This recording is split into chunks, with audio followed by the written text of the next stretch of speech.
Media से दूर रखने के लिए साइकोलॉजिकल वर्चुअल कस्टडी में थे ये रोहन राय के और आदित्य ठाकरे के लोगों के।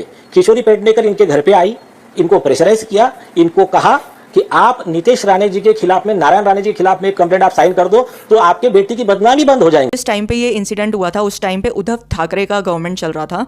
दिशा सालियान केस में एफआईआर लॉन्च ना हो जाए इसलिए बहुत सारी कोशिश की गई थी। 1.5 साल के बाद में जब एकनाथ शिंदे का गवर्नमेंट बनता है तब दिसंबर 2023 में एसआईटी बनती है इस मामले के ऊपर और जनवरी 2024 को एक फॉर्मल रिटर्न कंप्लेंट दी जाती है कि दिशा सालियान की एफआईआर क्यों नहीं रजिस्टर की गई। दिशा सालियान और सुशांत सिंह राजपूत का जो एक मिस्टीरियस डेथ हुआ था वो तो कहीं ना कहीं हम सबके दिमाग में है। दोनों जो है वो इंटरकनेक्टेड थे एक दूसरे के साथ में।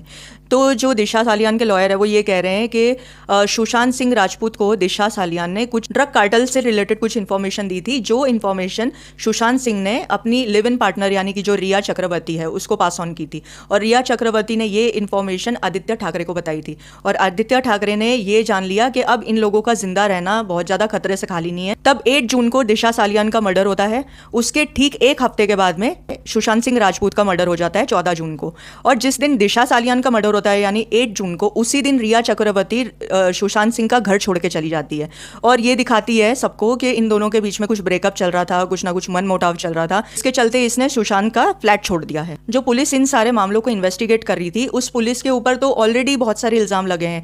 इनके ही पुलिस डिपार्टमेंट में से निपुंजय नाम का व्यक्ति जो होता है वो अपने ही डिपार्टमेंट के ऊपर स्टिंग ऑपरेशन कर देता है, जिसमें यह पता चलता है कि सचिन वाजे ने इस केस के सारे एविडेंसेस को कवर अप करने के लिए बहुत ट्राई किया था।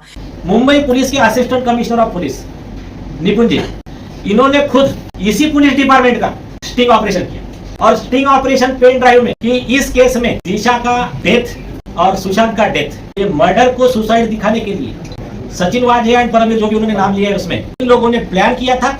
ये वही सचिन वाजे है जिसका नाम मुकेश अंबानी के घर के बाहर जो एसयूवी रखी थी जिसमें बहुत सारे एक्सप्लोजिव्स रखे थे, उस मामले में 2021 में इनका अरेस्ट हो जाता है। जबकि जो सचिन वाजे है उनके ऊपर बहुत सारे एलिगेशंस पहले ही लगे थे और वो पहले ही कुछ मामलों के अंदर सस्पेंड हो चुके थे।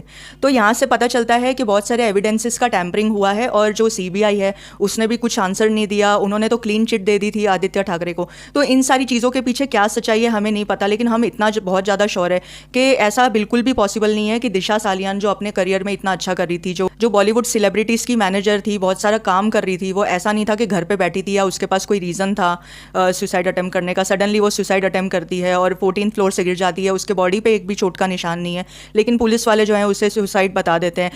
सुशांत सिंह राजपूत के केस में भी ये लोग यही कहते हैं कि सुसाइड है। आपको क्या लगता है सुशांत सिंह राजपूत और दिशा सालियान को जस्टिस मिलेगा इस बार?